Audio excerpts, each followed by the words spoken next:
Thank you very much. She's tough, no nonsense, and focusing on young people who may one day walk in her shoes. Chief Nilda Hofmann is making history as the first Hispanic woman in the NYPD promoted to 3-star chief. Holding this position, I think, is, showing other women that this could be possible, that anybody could do this. She began her career in 1987 as a police administrative aide. Just 3 years later, she was a rookie cop, one of only 4 women at the 43rd Precinct in the Bronx.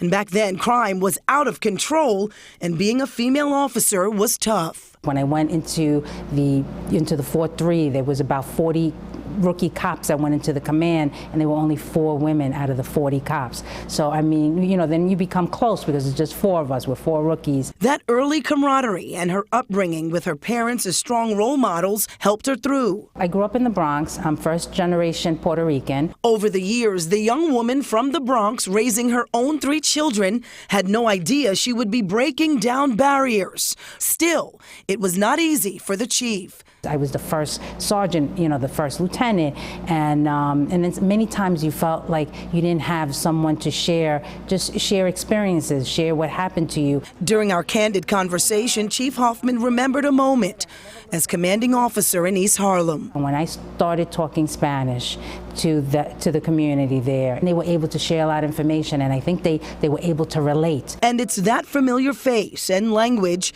that connects the department to the community. She now heads community affairs. Any interaction that we have with the NYPD, that it's going to be positive, and that's important because it's going to change how our relationship is with people. We caught up with the chief, checking in on students at Liberation Diploma Plus High School in Brooklyn.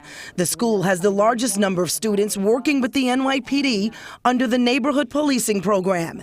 It's a part of the department's policy. They share their ideas and thoughts. And maybe one day they might also join the department, just like the chief did decades ago. If you ask me, when I was as young as these kids in a high school in the Bronx, that nobody expected anything from us, but just graduate from high school, and you said I would be standing here talking to you as the chief of community affairs, never. Nicole Johnson, Pix 11 News.